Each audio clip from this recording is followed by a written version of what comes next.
નમસ્કાર. આત્મજ્ઞાનના જિજ્ઞાસુ સર્વ ભાઈ બહેનોનું આ જીવન મુક્તિ ચેનલ ઉપર સ્વાગત છે. આપણે અત્યારે અધ્યાય 11 વિશ્વ સ્વરૂપ દર્શન યોગ વિશેની ચર્ચા કરી રહ્યા છીએ. આ પહેલાંના વિડીયોમાં મેં આપને સમજાવ્યું હતું કે ભગવાન પરમાત્મા પોતે વાસ્તવિક સ્વરૂપે તો નિર્ગુણ નિરાકાર છે, એટલે જ એ સર્વમાં વ્યાપી રહ્યા છે. અને વિશ્વરૂપ છે જે એમનું, એ એમના ઉપર ભાસતું સગુણ સાકાર રૂપ છે તો પરમાત્મા રૂપ જ, પણ પરમાત્મા ઉપર ભાસતું રૂપ છે, નિર્ગુણ નિરાકાર પરમાત્મા રૂપ ઉપર. અર્જુન પહેલાં પરમાત્માના નિર્ગુણ નિરાકાર રૂપની નો જે મહિમા છે એનું વર્ણન કરે છે, અને પછી એ પરમાત્માના વિશ્વરૂપ દર્શન કરવાની ઈચ્છા પ્રગટ કરે છે.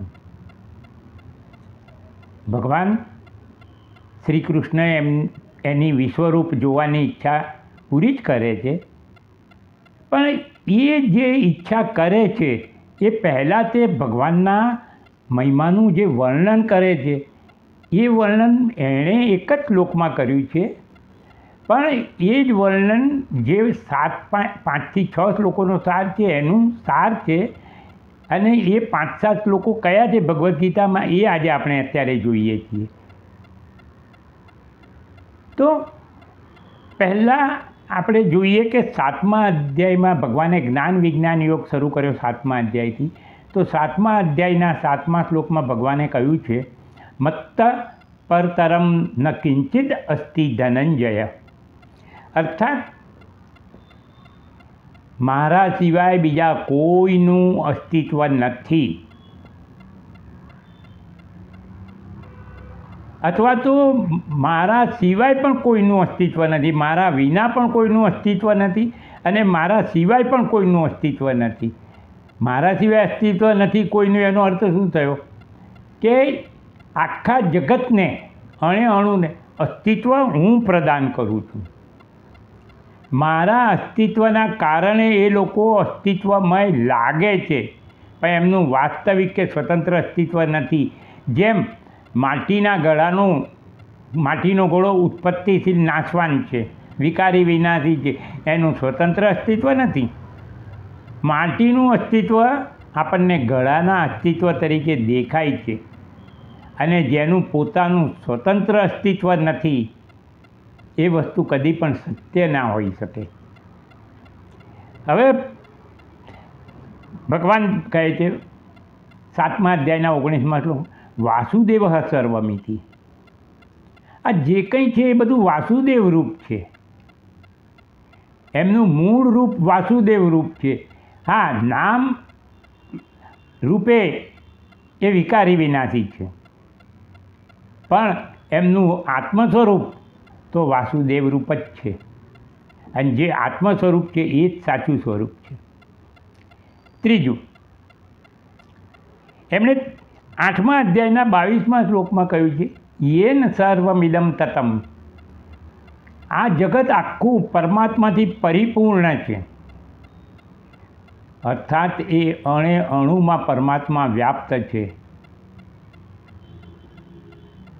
હવે 9મા અધ્યાયના 18મા શ્લોકમાં કહે છે, પ્રભવ પ્રલય નિદાન સ્થાનમ નિદાનમ બીજમ અવ્યયમ. આખી સૃષ્ટિની ઉત્પત્તિ, સ્થિતિ અને લય સ્થાન હું એક જ છું. હું પોતે અવિનાશી અવ્યય બીજ છું, જેમાંથી આ બધા વિકારી વિનાશી જગત ઉત્પન્ન થાય છે. એમાં જ રહીને ચેષ્ટાઓ કરે છે, વ્યવહારો કરે છે, અને છેલ્લે એમાં લય પણ પામી જ જાય છે. જેમ કે માટીના બધા ગળા માટીમાંથી ઉત્પન્ન થાય છે, માટીમાં જ છે, અને અંતે માટી રૂપ જ થઈ જાય છે. તો ભગવાને પોતાને બીજમ અવ્યય એમ કહ્યું છે, મતલબ કે મૂળ કારણરૂપ હું છું અને હું અવિનાશી છું. અને એક વસ્તુ સ્પષ્ટ છે કે સર્વ વિનાશી વસ્તુઓમાં કોઈ એક અવિનાશી તત્વ રહેલું હોવું જ જોઈએ, કારણ કે સૃષ્ટિ એક ધારી ચાલે છે. જો એ અવિનાશી તત્વ ના હોય તો સૃષ્ટિનો નાશ થઈ ગયો હોત, પણ સૃષ્ટિ એક ધારી ચાલે છે. અને પાછું ભગવાને આગળ કહ્યું એ છે કે નાભાવો વિદ્યતે સત, જે અસ્તિત્વવાળી વસ્તુ છે એનો કદી અભાવ નથી. અને જો કોઈ વસ્તુનો અભાવ ના થવા દેવો હોય તો એની અંદર એક અવિનાશી તત્વ હોવું જોઈએ. તો ભગવાન પોતાને એ અવિનાશી તત્વ કહે છે, બીજમ અવ્યયમ. હવે 10મા અધ્યાયના 8મા શ્લોકમાં ભગવાન કહે છે, પ્રભવ અહમ સર્વસ્ય પ્રભવો મત્તમ સર્વમ પ્રવર્તતે. આખી સૃષ્ટિનું ઉત્પત્તિ સ્થાન હું છું. I am the source, I am the final cause. અંતિમ સત્ય કે અંતિમ કારણ હું છું. મારા ઉપર જે કંઈ તમને ભાષે છે આ જગત રૂપે, સૃષ્ટિ રૂપે, એ બધા મારા કાર્યરૂપ છે, ઉત્પત્તિ નાશને આધીન છે. એ બધા મારા ભાસતા રૂપો છે. હું વાસ્તવિક રીતે સગુણ સાકાર નથી. હું નિર્ગુણ નિરાકાર છું. આપણે બધા જ જાણીએ છીએ, બધા બોલીએ છીએ કે પરમાત્મા સર્વત્ર છે, સર્વમાં છે. હવે તમે જ વિચાર કરો કે સગુણ સાકાર વસ્તુ હોય, માની લો કે આ મોબાઈલ ફોન, એ ક્યાં સર્વત્ર છે? એ તો અહીં જ છે, બધે નથી. બીજું, આ મોબાઈલ ફોન 100માં વ્યાપી ના શકે, કારણ કે એટલો મોટો છે. તો એક વસ્તુ તમે સમજો કે જે સર્વત્ર છે અને જે સર્વમાં વ્યાપી છે એ પોતે નિર્ગુણ નિરાકાર જ હોય તો જ આપણે એને ભગવાન કહી શકીએ. જે સર્વત્ર ના હોય, સર્વમાં ના વ્યાપ્ત હોય, તો પછી એને ભગવાન કોણ કહે? એટલે ભગવાનનું સાચું સ્વરૂપ નિર્ગુણ નિરાકાર રૂપ છે. સગુણ સાકાર રૂપ એમના નિર્ગુણ નિરાકાર રૂપ પર ભાસતું એપિયરિંગ રૂપ છે. હવે ભગવાન 10મા અધ્યાયના 20મા શ્લોકમાં કહે છે, અહમ આત્મા ગુડા કે છે સર્વભૂતાશય સ્થિત. અર્થાત એ અર્જુન, સર્વ પ્રાણીઓના કે ભૂતોના હૃદયમાં તેમના આત્મા રૂપે હું જ રહેલો છું. અરે આપણે આ પહેલાં કહ્યું કે કોઈ પણ વસ્તુનું સાચું રૂપ તેનો આત્માનું જે રૂપ હોય છે તે જ રૂપ એનું હોય છે. હા, નામ રૂપે એ મિથ્યા છે, પણ આત્મરૂપે એ સત્ય છે. આ બધા શ્લોકો, 7 શ્લોકો જે મેં તમને કહ્યા, ઓથેન્ટિકલી એક વસ્તુ સ્પષ્ટ કરી દે છે કે સર્વસ્વ પરમાત્મામાંથી ઉત્પન્ન થાય છે, અત્યારે પણ પરમાત્મામાં જ વસેલું છે, અને જ્યારે નાશ પામશે ત્યારે પણ એ પરમાત્મામાં જ ભળી જશે. પરમાત્માની બહાર કશું છે જ નહીં, જે છે બધું પરમાત્મામાં છે. આનો અર્થ એ થયો કે પરમાત્મા સિવાય કોઈનું વાસ્તવિક કે સ્વતંત્ર અસ્તિત્વ છે જ નહીં.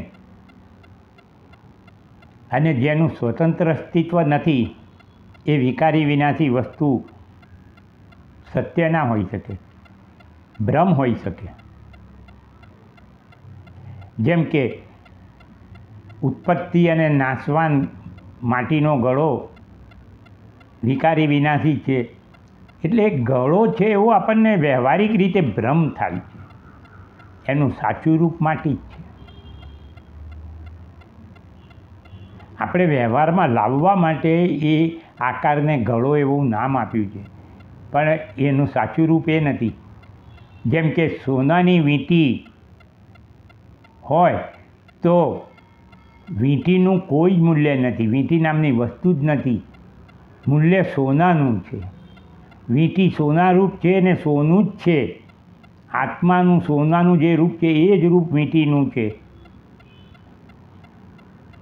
ભગવાન તો હવે મતલબ શું થયું કે ભગવાન સર્વસ્વના આત્મારૂપ છે, અને ભગવાન સર્વસ્વના આત્મારૂપ છે એ જ નિર્ગુણ નિરાકાર ભગવાનનો મહિમા છે.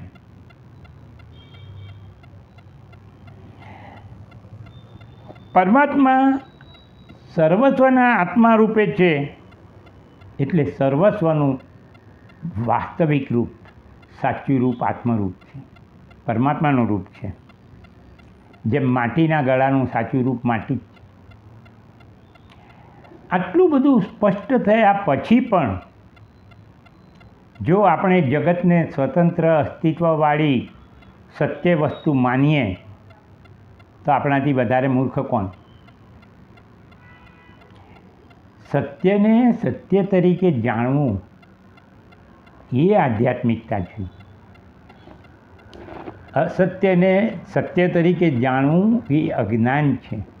જગત મિથ્યા છે, વિનાશી છે, વિકારી છે, અનિશ્ચિત છે, ક્ષણભંગુર છે, પણ આપણે એને જ સત્ય માનીને એમાં જીવીએ છીએ. શું કરીએ? કશું નહીં. જગતમાં જ રહેવાનું છે, જગતમાં જ જીવવાનું છે, અને જગતમાં જ રહીને વ્યવહારો પણ કરવાના છે, પણ એને સત્ય માનીને નહીં. જો તમે જગતમાં થતા ફેરફારો, વ્યવહારોને સત્ય ના માનો અને મનને સ્થિર રાખી શકો, એ જ્ઞાન, અને તમારું મન ત્યારે સ્થિર થશે કે જ્યારે તમને આધ્યાત્મિકતાનું જ્ઞાન હશે. આધ્યાત્મિકતા એ સર્વશ્રેષ્ઠ શક્તિ છે, સૌથી મહાન શક્તિ છે. મનની શક્તિ પણ આધ્યાત્મિક શક્તિમાંથી જ આવે છે. જો તમે આધ્યાત્મિક જ્ઞાન દ્વારા આધ્યાત્મિક શક્તિ પ્રાપ્ત કરશો તો તમારું મન ગમે તેવી પરિસ્થિતિઓ, ગમે તેવા સંજોગો, ગમે વ્યવહારોમાં સ્થિર રહેશે. તમે નિત્ય સુખ અને આનંદમાં રહી શકશો. ફરક એટલો જ છે કે તમારે સત્યને સત્ય તરીકે માનવાનું છે, અને મિથ્યાને ભલે સત્ય તરીકે દેખાતું હોય પણ મિથ્યા જ માનવાનું છે. એમાં કોઈ ફરક ના પડવો જોઈએ. ટૂંકમાં જે કંઈ છે આ સૃષ્ટિમાં એ બધું પરમાત્મા રૂપ છે, અને જે કંઈ થાય છે એ પરમાત્માની લીલા છે એમ માનીને જીવવું એ જ ભગવાનની સાચી પૂજા છે. આપણે એમની પૂજા કરીએ દ્રવ્ય એટલે કે વસ્તુઓ દ્વારા, મંત્રો દ્વારા, એ બરાબર છે, સારું છે, એ ચિત્ત શુદ્ધિના કારણો છે, એ પણ અગત્યના છે. પણ વાસ્તવિક કે સાચી પૂજા તો સર્વસ્વ પરમાત્મા રૂપ છે, અને જે કંઈ થઈ રહ્યું છે પરમાત્માની લીલા છે એમ માનીને જીવવું તે જ છે. મારા ભાઈઓ બહેનો, જો તમને આ રીતે ભગવદ્ ગીતા સમજવાની, સાંભળવાની ગમતી હોય તો આ ચેનલ સાંભળતા રહો. પણ તમારે એ ચેનલ સાંભળતા રહેવા અને તમને નોટિફિકેશન મળે એ માટે તમારે એને સબસ્ક્રાઈબ કરવી જરૂરી છે નિયમો પ્રમાણે. અને જે બીજા તમારા મિત્ર મંડળમાં જેમને ગીતા જ્ઞાનમાં રસ છે, સમજવામાં રસ છે, ખાલી શ્લોકો નહીં વાંચી જવાના, ભાષાંતર નહીં વાંચી જવાનું, ઉપર છેલ્લે નહીં વાંચી જવાનું. એનો જો ભગવદ્ ગીતા વાંચ્યા પછી આપણને કોઈ ફાયદો ના થવાનો હોય તો શું ફાયદો? વાંચવાનો અર્થ શું? અને મેં ભગવદ્ ગીતા વાંચી છે એવું ખાલી મનને આત્મવંચના કરવાનો પણ શું અર્થ છે? એને સમજીને વાંચો, સમજીને સ્વીકારો. તો તમારા મિત્ર મંડળને પણ જેમને આ ચેનલ વિશે નથી ખબર એમને કહેજો. જો મને કમિટેડ સારા શ્રોતાઓ મળશે તો હું આ ભગવદ્ ગીતા તો પૂરી કરવાનો જ છું, એમાં શંકા નથી. પણ એ પછી એ ભગવદ્ ગીતા જેનો સાર છે એ ઉપનિષદોનો સાર પણ તમને કહીશ. મારો ઉત્સાહ વધારો, ફાયદામાં તમે રહેશો. મારી પાસે તો જે જ્ઞાન છે જ, અને હું તમારી પાસે કંઈ એનો ચાર્જ પણ કરતો નથી. તો તમે સબસ્ક્રાઈબ કરો, તમારા વોટ્સઅપ ગ્રુપમાં કે તમારા ફ્રેન્ડ કોન્ટેક્ટ લિસ્ટમાં બધાને શેર કરીને સબસ્ક્રાઈબ કરવાનું કહો ને સાંભળવાનું કહો, એમને ફાયદો જ છે. તો હવે પછી આપણે આવતા વિડીયોમાં મળીએ, ત્યાં સુધી નમસ્કાર.